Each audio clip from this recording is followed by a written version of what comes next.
My name is Chris Burritt, and your guest was right, Mr. President, and I'm here to offer my support for the resolution that opposes the Invenergy fossil fuel power plant. I've only been here in Pawtucket for a couple of years, and I'm originally from West Virginia, which is the state that's been in the fossil fuel business longer than any other state in the country. And it's now also known as the least livable state in the country when you add up all of the measures of well-being, their per capita income, their education, on and on down the list. They're really the worst after 150 years of developing fossil fuels. And that's not an accident. That's what we see in a lot of places with fossil fuel-based economies, because the way you can convince people to blow up their backyard or poison their own water is to make sure that they don't have any other options. The fossil fuel industry has a business model that is dependent on desperation. And when a city or a state goes down that path, it's very hard to decide later on that we don't want to be that desperate and be in bed with the fossil fuel industry.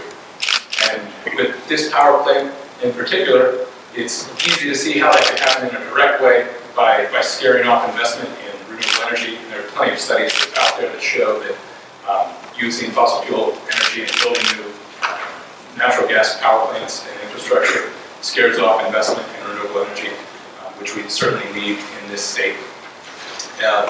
But more generally, to offer up the water of cities like Pawtucket to the Burritt power plant is an announcement to all potential investors that we don't expect much to be going on here in the next 30 years or so that we've committed water to this power plant. It limits our growth.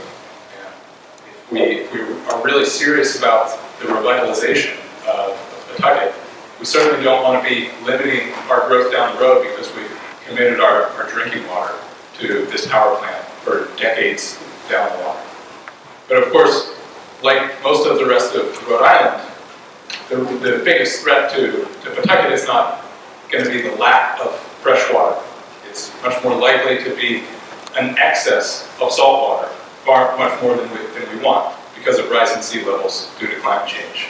And that's really the strongest reason to support this resolution, because this is such a vulnerable state to the impacts of climate change that we shouldn't be doing anything to exacerbate the problem. We need to be doing as much as we can to alleviate and mitigate climate change, not to making the problem worse. And when we commit to new fossil fuel infrastructure that'll be there for decades, 50 years, that this plant will be in operation, we're committing to maintaining that fossil fuel economy for 50 years, which we can't afford to do with the threat of climate change. And that's the reason that there's such a push right now for so much fossil fuel infrastructure in this area, around New England, and around the country for new natural gas power plants and pipelines and compressor stations, because they want us to commit for decades down the road to lock ourselves in to this path, because they know that their window of opportunity is closing, that renewables are getting more affordable and more efficient, and this is their last opportunity to commit us to natural gas and fossil fuels. And we need to not take that bait. We need to insist that we're not going down that desperate path, and that we're going to remain open to renewable energy and to all the other economic development that this city deserves. Thank you for your time. Thank you.